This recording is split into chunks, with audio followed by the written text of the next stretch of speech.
Assalamualaikum warahmatullahi wabarakatuh. Perkenalkan, nama saya Rizal Firdaus Arifani dari kelas 12 Atan B. Nomor absen saya 27 dan di sini saya akan menjelaskan tentang Kerajaan Mataram Islam.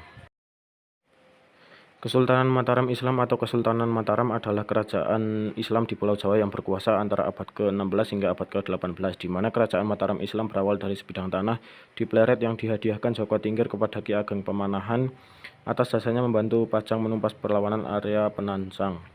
Dalam sejarahnya, pendiri Kesultanan Mataram Islam adalah Danang Sutawijaya atau Panembahan Senopati.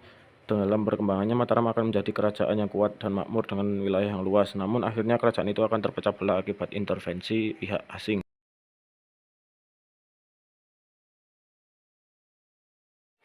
Letak geografis Kerajaan Mataram. Letak geografis Kerajaan Mataram Islam berada di daerah aliran Sungai Opak dan Progo yang bermuara di Laut Selatan. Wilayahnya membentang antara Tugu sebagai batas utara dan Panggung Krapyak di batas selatan, antara Sungai Code di timur dan Sungai Winongo sebelah barat. Antara Gunung Merapi dan Laut Selatan, keraton dalam pikiran masyarakat Jawa diartikan sebagai pusat dunia yang digambarkan sebagai pusat jagat raya. Masa kepemimpinan Kerajaan Mataram. Panembahan Senopati. Panembahan Senopati berupaya untuk memperluas wilayah kekuasaannya ke berbagai daerah. Madiun dan Ponorogo merupakan dua wilayah yang berhasil ia kuasai pada tahun 1586 di awal masa kepemimpinannya. Perluasan wilayah kemudian berlanjut ke Jawa Barat pada tahun 1595 seperti Cirebon dan Galuh. Pada tahun 1601, Sutawijaya atau Panembahan Senopati wafat. Kepemimpinannya kemudian digantikan oleh Anyakrawati atau Mas Jolang, putra dari Panembahan Senopati.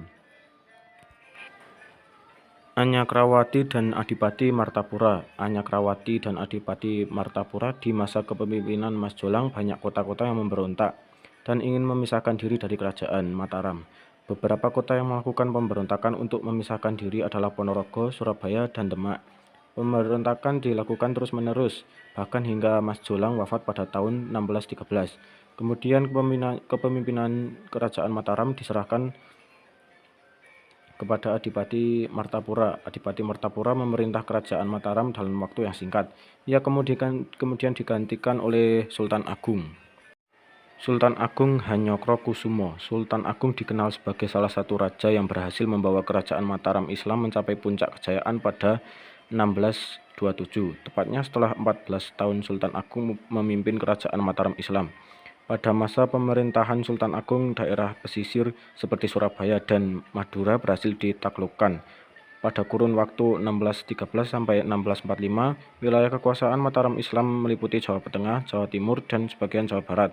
Kehadiran Sultan Agung sebagai penguasa tertinggi membawa Kerajaan Mataram Islam kepada peradaban kebudayaan pada tingkat yang lebih tinggi. Sultan Agung memiliki berbagai keahlian baik dalam bidang militer, politik, ekonomi, sosial, dan budaya yang menjadikan peradaban Kerajaan Mataram pada yang lebih tinggi.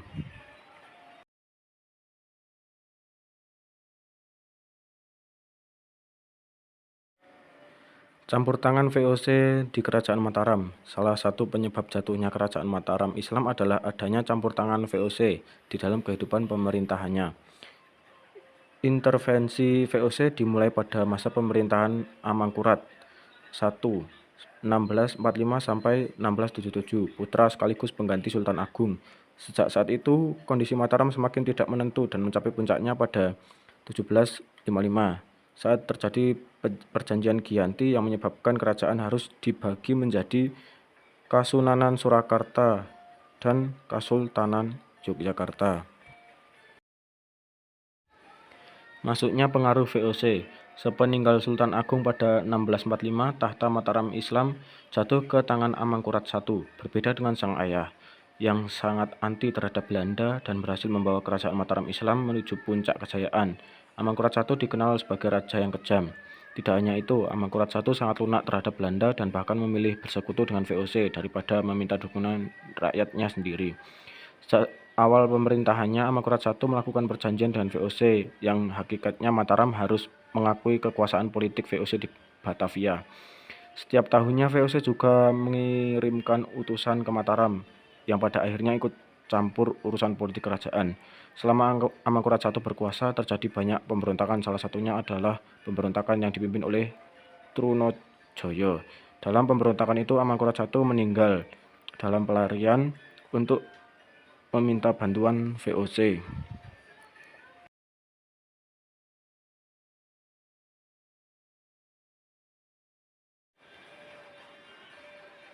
Peninggalan Kerajaan Mataram.